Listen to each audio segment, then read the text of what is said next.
What's up, guys? Welcome back to the channel. My name is Jordan.s.vc. My Instagram handle is Vankelster Offroad. I have a couple viral videos of me off-roading this vehicle, and I figured I would do a walkthrough showing you how I've built my vehicle, why I've done it, and give you just a demonstration of some of the things you can do to your own 4Runner. This is a 2021 Toyota 4Runner SR5 Premium. I bought it back in 2021 with basically no miles on it, just driving it around after a test drive, right? So I got this vehicle brand new. Everything that's been done to it, modification wise, off-road wise, and the abuse that it's been put through has been done by me and me alone. I take this thing to many different places, and it's been able to handle all the abuse that I put it through, and it's built to my standards. I have 128,000 miles on it, so it's long overdue for a build update, but I pretty much have my 4Runner built to my final standards, minus a few things that aren't quite worth it for me yet. So this look that you see now and some of the trails that you've seen in previous videos is how it's going to be for quite a while. I'm going to start off with number one. The biggest thing that I get asked is what suspension I'm running. I don't have modified or aftermarket tires on here, so it looks pretty much stock, and the tire size is narrow, so it also makes it look quite a bit stock. I am running the Bilstein 6112s and 5160s. I have the heavy duty front springs on it to compensate for the front bumper on it, as well as the skid plates underneath. I'm on my second set of Bilstein 6112s and 5160s actually. I ran the Bilstein setup for 105,000 miles, and it absolutely blew me away. But I love the suspension. Everything that I do and have done has been on this suspension, and if it can handle the abuse that I've already put it through, it's gonna handle 100,000 more miles. So I am stoked to continue with this setup. In the rear, I originally had an Icon 2-inch lift spring on it, and it kept my vehicle pretty level. But when I went off-roading or pulling a trailer or camping, where I put gear in the back, it would load down too heavy and then it'd be squatting. I recently upgraded to a Davidson's 3-inch spring just so I can give it that extra clearance and ride comfort when I'm off-roading. And when I'm loaded down, it rides almost perfectly level and it looks phenomenal. Also makes it look a little bit more aggressive when I'm not loaded. The tires that I currently have on here are Falcon Wild Peak AT4s, AT4Ws. They are size 255/80/17, and I absolutely love them. When I originally put the lift on, I went with Falcon Wild Peak AT3Ws, but I had them at 285/70/17, and these I currently have about 40,000 miles on them, and they look like they still have so much life left. I absolutely love these tires. I will definitely get them again. They've handled all the rock that I've thrown them into, handled all the sand, and most of the snowy conditions I have been in, they've handled them just fine. On to the next thing. So as you can see, I'm currently running a Sterling rooftop tent. This is the Wasatch double channel. I've always wanted one, and I finally pulled the trigger on it, and I've camped in it more nights than I can remember, and it has been absolutely phenomenal. The inside of it, I actually switched out the mattress and I put 4-inch memory foam in there, and it's like sleeping on a cloud. It's almost more comfortable than my bed at home. I've been camping in the winter, camping in the summer, camping in windstorms and snowstorms, and it's been amazing. This has made the world of a difference and is so nice to go camping in. And if you use my code JVCOFR, you can get $100 off a Sterling tent as well. So go check them out. I'll put the link in my description below. The tent is resting on a Prinsu Pro full roof rack. I actually won that in a giveaway. So the other thing that you can see here is my Cali-Raised Sliders. That was actually the first thing I modified on my vehicle, was putting rock sliders on it, and it paid off immediately. My vehicle was stock, took it on a few obstacles, bashed them in a little bit. So they've been tried and true for 128,000 miles. They've seen better days. They need to be ground down and re-powder coated, but I just haven't had time to do that yet. So if any of you guys want to do it for me, let me know. Underneath, you can't see it, I have CBI aluminum skids. They have also seen better days. I'll show you from the front, but they have taken a beating. I probably should have gone with a steel skid plate for the front where the engine is. I didn't, but you know, the aluminum one is doing just fine. We're gonna move to the front and I'll show you what's been done there. All right, so we're on to the front of the vehicle. This is one of my most valuable things on this car. I do a lot of solo trips and a lot of solo snow wheeling. And this has been one of my favorite things that I've added to my vehicle. This is the C4 LoPro bumper with a Badlands Apex 12,000 pound winch. Synthetic rope, wireless remote, one of the best decisions I've made. I've used this thing countless times to recover myself. I've rescued a few other people in the snow or ice and then on off-road trips. So it's absolutely paid off. I went with the Heretic or Heretic, however you say it, Studios 30-inch amber light bar. Just completes the look, bright as hell, absolutely amazing, lighting up the trail at night. The other thing that I did, I can open my hood and show you, but I have a compressor that I mounted in the engine bay. I hardwired it and hard piped it so that I can have a quick air connect right here. Shouldn't have to worry about opening the hood and just fill up my tires as easy as possible. What I use for that is I use a Morrflate 4-way. I've had the Morrflate 4-way and this Smittybilt compressor since my vehicle was stock. That might have been the second thing I actually purchased for my vehicle after the sliders, and I've had it for over 4 years now and it's never failed me. I forgot to mention this when we were talking about the suspension. I did not change anything else other than the suspension. I'm still running the stock upper control arms. I'm still running the stock tires. In the rear, I don't have extended brake lines. And I've been doing all these trails that everyone else can do with no problems. I still have the sway bars front and rear.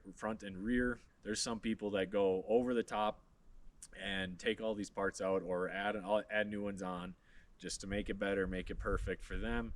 That's not for me. The reason I keep the sway bar in is because if I take the sway bar out, there's a higher chance of me getting more flex and then ending up breaking something with a different steering angle. I do have to admit it would be nice every once in a while to have that extended travel to keep me more stable, like when I was on Hell's Revenge trying to go up the staircase, but every once in a while, not that big of a deal. I'd rather have the daily driving performance than the little extra help on the off-road trail. The other thing that I have is a Cali-Raised light bar, a 42-inch light bar, just white, plain white. That was one of the first things I bought when I bought the roof rack. Not the best. It kind of reflects off the hood.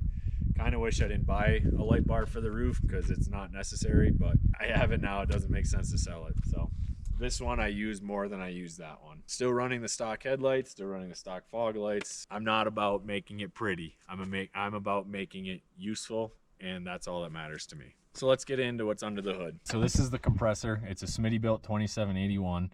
I took the handle off and hard piped a fitting in here and a pressure switch and a relay, so that way I can have this shut off whenever it builds pressure and I'm not actually putting air in the tires. I did have it hard piped in here, but like I said, it blew a hole in there and I need to fix this. I'm going to change this out to actual compressor hose that can handle the temperature and the heat and the pressure of what's under here. What this is mounted to is a homemade mount. Uses factory mounts here, bolting into the side.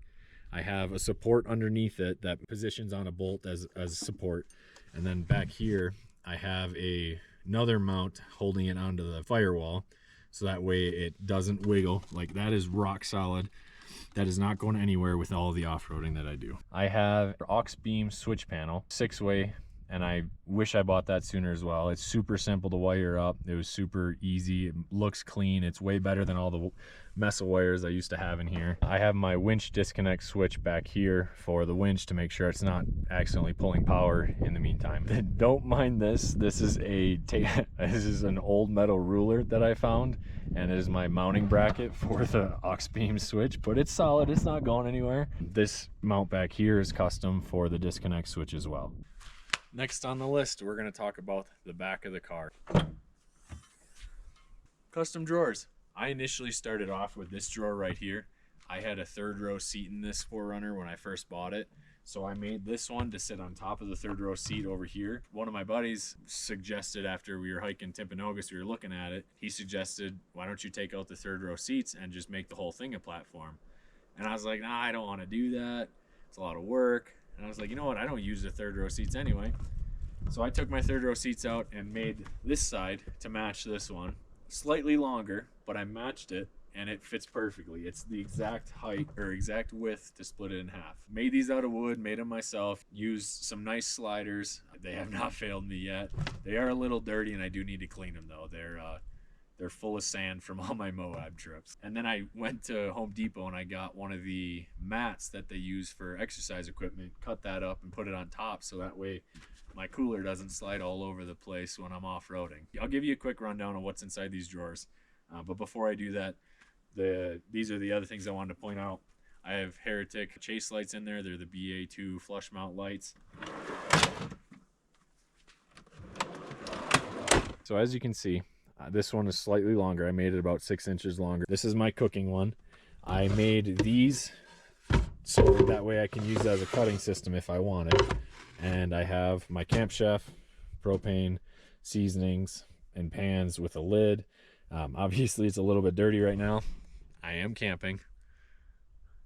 I am using it. This vehicle is actively used. It's not always clean. It's very rarely clean, I should say. I maybe clean it every 2 months, but beside the point. This stuff I clean after every trip, I should say. And then in this one, I have my Milwaukee tools. I have an impact for taking off my tires, an impact that I can use with drill bits, a couple batteries. I have wet wipes, miscellaneous supplies, tucker, water bowl, food bowl. My recovery gear, this is my Rhino USA kinetic rope and soft shackles, table, almost like the junk drawer of my car, but it's also very useful and it comes in handy all the time. Let me clean this up and we'll go to the side. I forgot to mention, I don't currently have a dual battery setup or a fridge, so I'm just using a lifetime cooler. Eventually a fridge would be nice, but hasn't been a priority, not worth it. Also, I do have my toolbox, everything in that toolbox, and then in this drawer, I've put together the lift and everything else on my car. So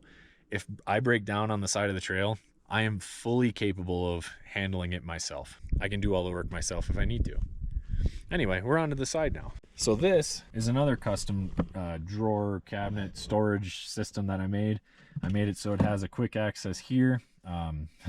Tucker's toy, my hammock, my red solo cups, and I made this one for obviously full access in case I have something sitting on top of this I needed to get in there. I have extra napkins, plates, bowls, emergency mountain house meals. I keep my jump pack in there and then a few spare parts for my car in case I break something. I don't have passengers very often, so it just makes sense for me to, you know, take out a seat. I can still fit 4 people in here, no problem. I always have a first aid kit. I have a tire repair kit, and I have my jet boil in case of emergencies. The next thing is the Zarges cases. I have this Zarges case, and I keep it for most of my recovery gear, tow strap, my Morrflate's in there, the wire for my winch in case the remote dies. This is wire that I currently have wired up to the front. There's a rear plug back there. I have it wired in here so I can charge my drone or charge my GoPro while I'm off-roading.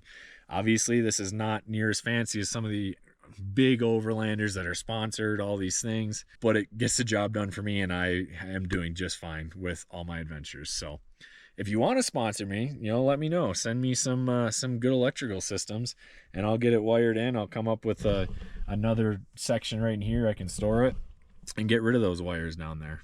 Moving on.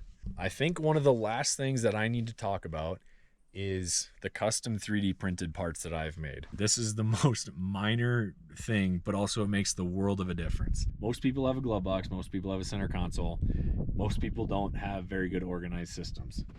I came up with, it's a little bit messy, it's not perfect right now, but I came up with this system right here.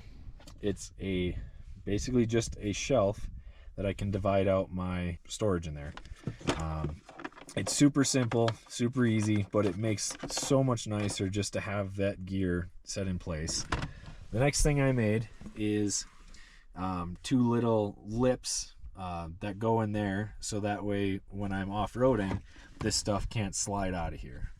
It doesn't fall out of place, it doesn't fall on the floor, it just holds those things right in place. Next thing I made is this little tray right here. I keep my chapstick in my car at all times. This way my chapstick can stay vertical, not melt, or if it melts, it stays in the right spot, right? So that chapstick holder I made right there, but also this. I took out the stupid little water bottle holders, and I got sick of all the things like flopping out of this compartment into where my water bottle holder is. So I made this so that way I can store stuff in here. The next thing that I made 3D printed part for was this right here. I made a little tray that I can store some stuff on top of it, because otherwise it's just a junk collection down in there. This one I made to fit the coin holder, stores a little bit extra stuff. And then I made a divider for the bottom of it as well. Stores some stuff a little bit more organized down there. Well, that's pretty much all I got for you. This is a vehicle that I daily drive. It's a vehicle I use all the time on the weekends. I want a vehicle that is purpose built for my hobbies. This vehicle is purpose built for what I do, what I want to continue to do, and it has not let me down. I have not broken any major parts on this car after 128,000 miles, and I beat the living crap out of it. So Toyota is working hard to make sure we have good vehicles. A few things that I would like to do eventually that are on my list to further develop my car. I'm thinking about a rear bumper, high clearance bumper, maybe a tire swing out. I'm just gonna keep abusing the plastic one until it falls off. I'd like to switch out my interior lights underneath the tailgate and inside my car for some brighter lights. The goal has always been to upgrade to some Method bead grip wheels, but I haven't done that yet because those cost money. The main reason for it is I want to go harder with snow wheeling to the point where I can air down to like 6 psi, 5 psi by myself, not have to worry about a bead falling off. Currently I only go to like 10. I appreciate you guys watching. If you have any questions, comments on my build, please comment below. Please DM me on Instagram. I'll put the link below for that as well. I'm more than happy to hear your thoughts, comments, questions, concerns. If you would like to see more of this vehicle and more of the style, let me know. For now, this is what I got for you. Thanks for watching. We'll see you on the next adventure.